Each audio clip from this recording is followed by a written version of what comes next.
প্রায় ২৭-২৮ বছর ধরেই আমি আসলে সাপ নিয়ে কাজ করছি, সাপ উদ্ধার করছি। এটার সংখ্যা একদম কাগজে কলমে লেখা নেই, কিন্তু যেহেতু প্রতি বছর ২ প্রজাতির গোখরা সাপ মানুষের বাড়িতে বাচ্চা ফুটায়, যেমন এবছর শুধু ঢাকা জেলা থেকে আমরা উদ্ধার করেছি ৩৫২টি সাপ।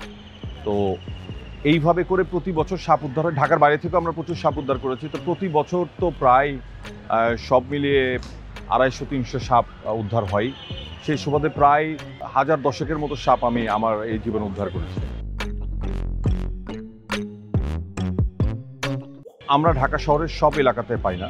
যে এলাকাতে আমরা সাপগুলো পাই সেগুলো ধরেন বনশ্রী, খিলগা, তারপরে আছে উত্তরের ১৮ নম্বর সেক্টর, যেটাকে দিয়াবাড়ি বলে, উত্তরখান, দক্ষিণ খান।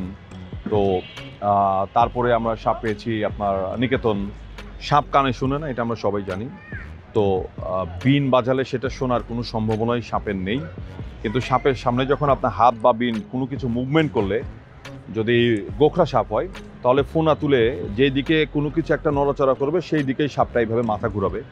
এতেই তারা আমাদেরকে বুঝিয়ে দেয় যে সাপ বিন বাজিয়ে কথা শোনাচ্ছে, বিন যেই দিকে যাচ্ছে সাপ ওই দিকে তাকাচ্ছে। এটা আসলে বিন মানে একটা রুমালও যদি আপনি সাপের সামনে নড়ান, আপনি দেখবেন যে যেই দিকে রুমালটা নড়বে সাপ সেই দিকে মাথা ঘুরাবে।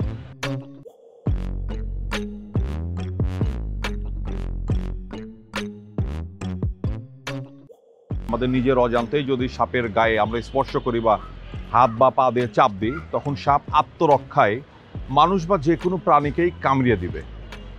এটা কিন্তু আমাদের প্রতি যে সাপের আক্রোশ আছে এমন কিছু নয়। সাপ কিন্তু এটা তার সেলফ ডিফেন্সে করে। সাপ প্রবণ এলাকায় অবশ্যই সবাই রাতে ঘুমানোর সময় মশারি টানিয়ে ঘুমাবেন, এবং মশারিটা অবশ্যই গুজে ঘুমাতে হবে। কারণ আপনার ঘুমের ভেতরে যাতে কোনো সাপ বা সাপের বাচ্চা বিছানায় উঠে এসে আপনার পাশে শুয়ে না থাকে। যদি মানুষ ডান কাত থেকে বাম কাত বা বাম কাত থেকে ডান কাতে ফেরে, যদি সাপের বডিতে কোনোভাবেই তার চাপ পড়ে, সাপ কামড়িয়ে দেবে। তো এই সম্ভাবনা সম্পূর্ণভাবে রুখে দেওয়া যায় যদি রাতে মশারি টেনে সেই মশারিটাকে গুজিয়ে ঘুমানোর মাধ্যমে। এছাড়া রাতে ঘরের বাইরে গেলে বা ওয়াশরুমে গেলে, টয়লেটে গেলে অবশ্যই টর্চ লাইট ব্যবহার করতে হবে। যেখানে আলো স্বল্পতা রয়েছে অবশ্যই টর্চ লাইট ব্যবহার করতে হবে।